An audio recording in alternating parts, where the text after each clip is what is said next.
Hello everyone, and welcome to my General Hospital Today channel. Dalton's disturbing twist, Nathan tackles crisis. Harrison Chase will make a jackpot discovery while Professor Henry Hank Dalton faces a disturbing twist. Nathan West will also tackle a crisis, so there'll be a lot happening in Port Charles. During the week of November 17th to 21st, Britt Westbourne will have a showdown with Emma Scorpio Drake while Giovanni Gio Palmieri comes clean to Brooklyn Quartermain. After Gio updates Brooklyn on his part in Rocco Falconeri's legal drama, Dante Falconeri will find out that news, too. According to GH spoilers, Dante's fury will explode, causing Joe's biodad to be extremely disappointed. Later, Britt will hand down an ultimatum, so we'll see if Jen Sidwell is on the receiving end. Since Britt knows she's valuable to the research, she may threaten to stop working on the project if this Rocco situation doesn't get fixed. Of course, Sidwell may remind Britt that her medication doses are at stake, but she may stand her ground anyway. Sidwell may indeed resolve their Professor Dalton issue, regardless of how things develop with Rocco. After Laura Collins makes a scene by lashing out at Dalton in public, Sidwell may set her up for another scandal. It looks like Laura will face a horrifying ordeal in her car, so Sidwell might have Dalton thrown into traffic. Sidwell might even want it to seem like Laura ran over Dalton intentionally.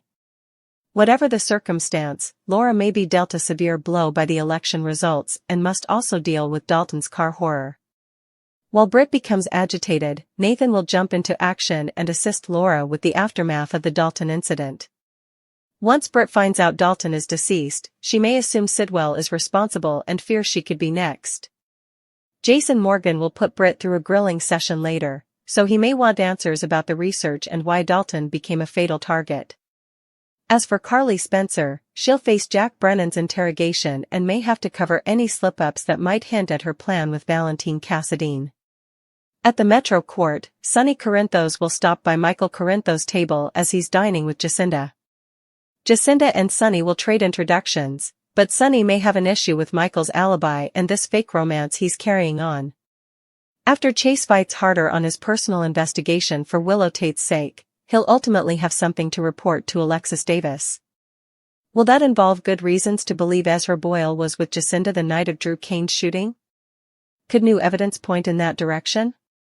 After her spa trip in France, Tracy Quartermain may rush home during the week of November 24th to 28th to verify Ned Quartermain's health for herself. Ned will recover from his bypass surgery and may point the finger at Drew for leaving him following his collapse outside Bobby's. You can bet Tracy will rip into Drew for that sooner or later, but she'll also praise Gio for his role in helping to save the day. Thanksgiving is also coming up in Port Charles, so we'll see who gets a chance to celebrate and who's stuck worrying about family issues. As for Britt, will she finally let her walls down a little further with Jason? After all the Rocco and Dalton chaos, Britt may be tempted to open up about what she's really up against when it comes to Sidwell and this whole project. Meanwhile, Willow could feel some hope if Chase makes sure Michael's alibi with Jacinda falls apart, so his jackpot discovery could leave her feeling better about her case. In Port Charles, the shocking secret behind Dante Falconeri restoring Nathan West's police badge collides with Dalton's disturbing twist as an explosive week of revelations tears open rivalries, loyalties, and hidden agendas. As Harrison Chase inches closer to a jackpot discovery that could crack open Michael's shaky alibi with Jacinda, Professor Henry Hank Dalton spirals into a dark twist that places nearly every resident in danger, setting the stage for Nathan to dive headfirst into a crisis that no one in town saw coming. The drama begins when Britt Westbourne, already juggling the pressure of Jen Sidwell's manipulative research project and her own secret vulnerability regarding her medication, finds herself in a heated showdown with Emma Scorpio Drake, a confrontation that exposes how deeply Britt's own conscience is being tested. Meanwhile, Giovanni Gio Palmieri finally comes clean to Brooklyn Quartermain about his behind-the-scenes involvement in Rocco Falconeri's legal troubles, a confession that sends shockwaves through the Quartermain estate and raises questions about who Gio really is beneath the charm. Once Brooklyn relays everything to Dante, his fury becomes volcanic, anger, disbelief, and disappointment mixing into a moment where Gio must face the raw disappointment of the father he never truly knew. But Britt refuses to be sidelined, especially when she learns that Sidwell may not be lifting a finger to help Rocco regain his freedom. She fires off an ultimatum that stops Sidwell in his tracks: fix Rocco's situation, or she walks away from the research entirely. Sidwell counters by threatening her medication access, his favorite leverage, but Britt stands firm, hinting she knows more about his covert agenda than he realizes. Sidwell, realizing Britt is becoming dangerously bold, shifts his attention to solving his Dalton problem once and for all. After Laura Collins lashes out publicly at Dalton, calling out his ethical failures and questionable involvement in Sidwell's program, Sidwell plots a revenge scenario engineered to destroy Laura's reputation and eliminate Dalton in one move. As Laura drives home later that night, she faces a horrifying ordeal. Dalton is thrown directly into her path, and the impact sends her world spiraling into chaos. Sidwell wants it to appear that Laura intentionally ran Dalton down, a scandal that could cripple her career and devastate her family right as election results loom over her head. As Laura reels from terror and guilt, Nathan West leaps into action, using both instinct and training to manage the aftermath, protect Laura, and investigate what truly happened on that dark road.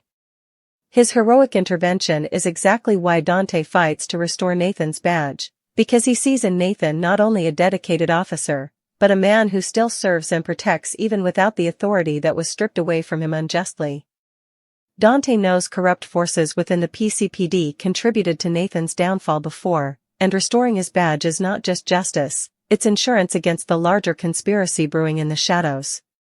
But Dante also knows the risks. Reinstating Nathan means pulling him straight into the crossfire of whatever Sidwell is orchestrating behind the scenes. Britt, shaken to the core once she learns that Dalton is deceased, immediately assumes Sidwell arranged the fatal accident, and if he was willing to take out Dalton, she fears she could be next. Her panic only deepens when Jason Morgan corners her later for a grilling session, wanting answers about the research program and why Dalton became a fatal target. Jason's instincts tell him Sidwell's project is far more dangerous than the public realizes, and Britt's trembling responses only confirm his suspicion. Elsewhere, Carly Spencer is forced into her own interrogation with Jack Brennan at the worst possible moment. She must cover every slip-up to avoid exposing the secret plan she's quietly orchestrating with Valentine Cassadine. Back at the Metro Court, Sonny Corinthos stops by Michael's table as he dines with Jacinda, exchanging polite introductions that barely mask the tension beneath the surface. Sonny's instincts immediately flare. Michael's alibi doesn't sit right with him, and the forced chemistry between Michael and Jacinda sets off alarm bells. While Sonny quietly observes, Chase pushes harder in his personal investigation for Willow's sake, determined to uncover the truth behind Drew Kane's shooting. His relentless digging leads to a revelation that he brings to Alexis Davis, strong evidence pointing toward Ezra Boyle being with Jacinda on the night Drew was shot, a discovery that could dismantle Michael's entire defense and open the door to the justice Willow desperately needs. As Thanksgiving approaches, Tracy Quartermain rushes home from her luxurious spa trip in France to find Ned awake after bypass surgery and already pointing the finger at Drew for abandoning him after his collapse outside Bobby's. Tracy vows to confront Drew with all the fury of a Quartermain matriarch, yet she still finds a moment to praise Gio for helping save Ned's life, an act that softens her sharp edges just slightly, even if only temporarily. Amid the family chaos, Port Charles begins to decorate for Thanksgiving, but celebrations are overshadowed by fractured relationships, legal battles, and unspoken threats. Britt teeters on the edge of confiding in Jason more deeply than ever before, her walls cracking after the terrifying Dalton incident. She may finally reveal how deeply Sidwell's project has trapped her, how her medication is being used as leverage, and how dangerously close she is to becoming the next casualty. Meanwhile, Willow finally feels a flicker of hope when Chase's discovery threatens to unravel Michael's fabricated romance with Jacinda and expose the truth about what happened the night Drew was shot. As all of these tangled storylines ignite, the pulse of Port Charles beats faster than ever, secrets surfacing, loyalties shifting, danger tightening its grip, and Dante's bold decision to restore Nathan's badge proving to be the single spark that will change everything in the weeks to come. As tensions continue to erupt across Port Charles, the aftermath of Dalton's death and Dante's shocking reinstatement of Nathan's police badge ripple outward in ways no one predicts, creating a chain reaction that draws every major family, faction, and secret alliance into the storm. With Dalton's demise now officially ruled a suspicious vehicular incident, rumors swirl rapidly through town, and each version of the story grows darker than the last, placing Laura Collins directly under the microscope even as she remains traumatized by the horrifying moment she saw Dalton hurled into her path. Though Nathan is doing everything he can to shield her from further scrutiny, he also knows that time is not on their side. The PCPD is already under pressure from the press and the public to release details, and Jordan Ashford feels the heat as city officials demand answers. Nathan's reinstatement becomes a double-edged sword. On one hand, he can investigate Dalton's death from the inside. On the other, his sudden return raises eyebrows among those who suspect Dante arranged it for personal gain. But Dante stands firm. He refuses to let political maneuvering interfere with doing what's right. His dedication doesn't go unnoticed by Sam McCall, who watches Dante step into leadership roles others have avoided, realizing the weight he now carries as both a cop and a father trying to protect Rocco's future in the midst of chaos. The Rocco situation itself grows more complicated as new evidence emerges that suggests someone tampered with the legal files behind his case, and Brooklyn quietly wonders if Gio knows more than he's admitting. Gio, caught between guilt and fear, struggles to decide whose side he belongs on, his new family's, Sidwell's shadowy network that once provided him with opportunity, or the loyalty he feels toward Britt, who treated him like a human being long before anyone else did. Meanwhile, Britt Westbourne is spiraling in her own battle for survival. Dalton's death is more than a warning, it's confirmation that Sidwell is willing to eliminate anyone who threatens his project. She begins to notice strange things, medications missing from her drawer, lab results slightly altered, coded notes left on her workstation. It becomes increasingly clear she is being watched. Jason Morgan, sensing the danger surrounding Britt, grows more protective, interrogating her not to intimidate but to understand the extent of what she's up against. Britt struggles with the decision to confide in him fully. She knows Jason can help her, but involving him could paint an even bigger target on his back. After all, Sidwell's influence reaches beyond the medical world. There are whispers that he has connections to private military contractors, corrupt politicians, and international biotech investors who consider Dalton's death a small price to pay. Jason tries to assure her that he will handle whatever comes, but Britt knows firsthand how Sidwell manipulates people until they break. What scares her most is the realization that Sidwell may be trying to recreate or weaponize a medical breakthrough that Dalton discovered before his mysterious breakdown, a discovery Dalton hinted about in his final weeks but never revealed. She now believes Dalton tried to warn her in subtle ways, and that his erratic behavior was not madness but desperation. Across town, Carly Spencer continues her delicate dance with Jack Brennan, maintaining the facade of cooperation while secretly funneling intel to Valentine Cassadine in their hidden alliance. Valentine knows that if Brennan uncovers their plan, Carly will become the next pawn in a dangerous game. Carly, usually fearless, finds herself rattled whenever Brennan leans too close, studying her expression as if searching for cracks in her story. She hates playing the role of compliant informant, but she knows that one misstep could derail everything. Valentine encourages her to stay strong, promising that they're close to dismantling Brennan's network from the inside. But Carly senses there's more Valentine isn't telling her, something heavier, something that involves a threat far bigger than either of them anticipated. At the Metro Court, Michael struggles to maintain his fake romance with Jacinda, aware that Sonny is watching him closely. Sonny's instincts rarely fail him, and Jacinda's polished charm only deepens his suspicion. Michael tries to redirect the conversation during dinner, but the tension is palpable as Sonny subtly tests Jacinda, asking questions designed to expose inconsistencies. Jacinda handles the pressure well, almost too well, raising even bigger concerns about who she really is. Willow, growing increasingly uneasy about Michael's lies, looks to Chase for reassurance. She knows the truth is getting closer to the surface, and she fears the fallout Michael will face once his alibi collapses. Chase's commitment to uncovering what really happened to Drew pushes him into deeper, murkier waters. Ezra Boyle's name becomes the centerpiece of his investigation, and when Chase finds new digital traces linking Ezra to Jacinda the night Drew was shot, he realizes he's holding a ticking time bomb. The evidence is strong enough to shatter Michael's defense and expose Jacinda's involvement, but Chase also knows the emotional cost this will bring Willow. Still, he refuses to allow anyone he cares about to remain trapped in a lie, especially if Drew's shooter is still out there, protected by a web of deception that reaches far beyond Jacinda. As Thanksgiving approaches, the Quartermain mansion becomes a whirlwind of activity. Tracy's return injects chaos, humor, and fire into every room she enters. Ned, still recovering from surgery, grows increasingly frustrated by the lingering weakness in his body, determined to resume control of ELQ before Drew makes another move. Lois tries to keep the peace, but even she cannot prevent Tracy from unleashing her fury on Drew. When she confronts him, the air crackles with accusation as she reminds him that abandoning Ned at Bobby's nearly cost him his life. Drew, already burdened by secrets involving Michael, Jacinda, and the night of his shooting, struggles to defend himself. Tracy's tirade shakes him, but there is a moment, just a moment, when Joe's presence in the room softens her rage, reminding her that the boy she once viewed with skepticism is the very reason Ned survived long enough for surgery. She praises Gio for his quick thinking, but even in her gratitude, she scrutinizes him with narrowing eyes.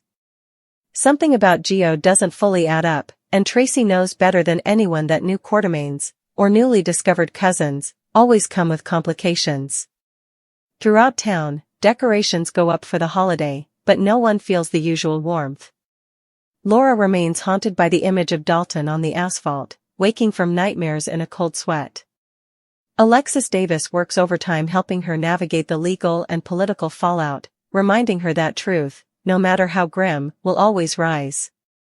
Yet Laura confesses that something about the incident feels orchestrated. The trajectory of Dalton's fall, the timing, the sudden blackout in the streetlight above her car, it all feels too perfect to be coincidence. Nathan, analyzing the crash site, finds subtle evidence of tampering, scuff marks on the pavement inconsistent with a natural fall, a metallic residue that doesn't match Laura's car make, and traces of synthetic fibers that could indicate someone used equipment to throw Dalton into her path. His findings raise even more questions, and he begins to suspect that Dalton wasn't running from something, he was pushed. Britt, after days of fear, finally cracks and tells Jason the full truth about Sidwell's project. The research is not just about revolutionary medicine, it's about biological enhancement, neurological control, and a classified program Dalton once warned her was a threat to human autonomy. Jason, always calm under pressure, listens carefully, understanding immediately that this goes far beyond Port Charles. When Britt reveals that Dalton once tried to smuggle key data out of the lab before disappearing for weeks, Jason realizes Dalton was killed because he knew too much. Britt admits she fears Sidwell will silence her next, and Jason vows to protect her, but both know it will take more than brute force to dismantle Sidwell's empire. Back at the PCPD, Dante receives an anonymous message containing encrypted lab files connected to Dalton. He brings them to Spinelli, who cracks the first layer of security, revealing a chilling project title, Seraphim Protocol, Phase 2. Dante feels a cold rush down his spine. If Sidwell continues to escalate his plans, Dalton's death may only be the beginning. Meanwhile, Gio finds himself approached by a mysterious figure claiming to have once worked with Dalton. The stranger warns him that his biological connection to Dante is not the only secret he carries. Dalton had a list of names tied to the research project's experimental trials, and Joe's name may be on it. Terrified, Gio wonders if Sidwell used him long before he even realized he was being manipulated. Thanksgiving Day arrives, but the holiday brings little peace. The Quartermain turkey once again ends up in chaos, but the laughter feels hollow as tension lingers beneath the surface. At the Corinthos household, Sonny watches Michael with quiet frustration, knowing his son is hiding something dangerous. At the hospital, Britt spends the holiday working a double shift, trying to distract herself from her fear. Jason stops by with food, a gesture that softens her walls even further, and for a moment, just one moment, they share a quiet, intimate pause where the chaos outside fades away. But peace cannot last. That night, Dante receives a message that shakes him. New evidence suggests Dalton was alive for several minutes after the crash, long enough to say something, but someone deleted the final body cam files from the responding officer's device. Dante realizes the conspiracy is deeper than he thought, and restoring Nathan's badge may have placed both of them in the center of a war no one else in Port Charles is prepared for.